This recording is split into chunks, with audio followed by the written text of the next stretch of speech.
নমস্কার বন্ধুরা, welcome back to my channel. আশা করি আপনারা ভালো আছেন, তো ভালো থাকবেন।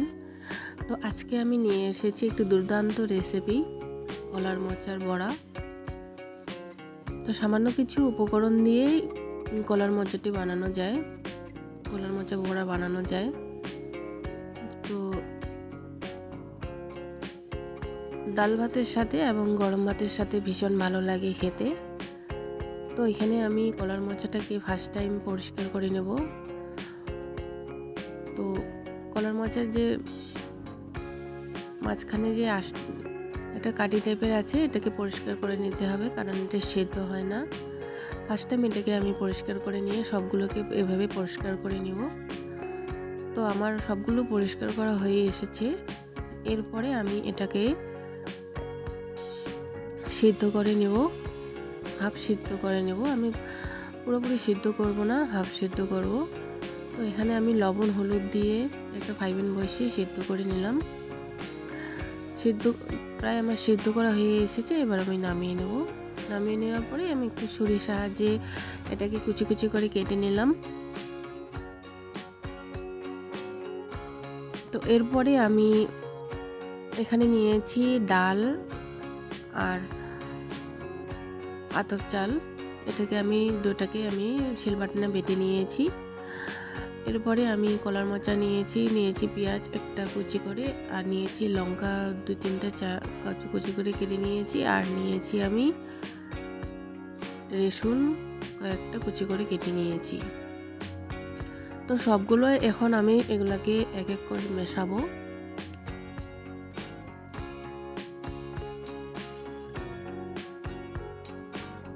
এরপরে আমি বেটে রাখার হাফ বাটি ডাল নিব, সেটাকে আমি এবার মিশিয়ে নিলাম। এরপরে আমি দিব স্বাদ মতো লবণ, দিব পরিমাণ মতো হলুদ, আর দিব কাশ্মীরি লঙ্কা গুঁড়ো সামান্য পরিমাণ আমি দিব 1 ছোট চামচ দিয়ে 1.5 চামচ গুঁড়া জিরা, আর আমি দিব গরম মশলা গুঁড়া। আর এরপরে আমি মেশাবো বেসন। তো আমি সামান্য বেসনেই মেশাবো 2 চামচ, কারণ আমি আতপ চাল গুঁড়ো করে নিয়েছি। আতপ চাল দিলেই পকোড়াটা মুচমুচে হয়, এই জন্য আমি বেসনটা একটু কমই মেশালাম। তো এগুলাকে এখন আমি হাতের সাহায্যে ভালো করে মিশিয়ে নেব। সবগুলো একটু সময় নিয়ে ভালোভাবে আমি মিশিয়ে নেব। তো আমার মেশানো হয়ে এসেছে। এরপরে আমি একটু 10 মিনিটের মতো ঢেকে দিয়ে ফিরে আসলাম। এরপরে আমি তেল গরম করার পরে মেখে রাখা বড়াগুলো আমি এখন ভেজে নেব। আমি 2 বার ভাজবো, সেই জন্য আমি অল্প করে তেল দিয়েছি।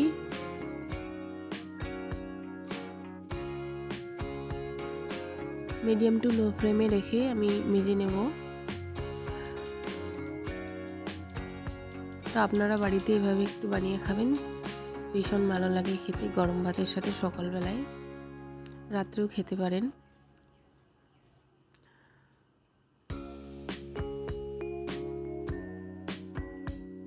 তো আমার এপাট হয়ে এসেছে। এবার আমি উল্টে দিলাম, উল্টে পাল্টে আরেকবার এইভাবে আমি ভেজে নেব। তো প্রায় আমার হয়ে এসেছে।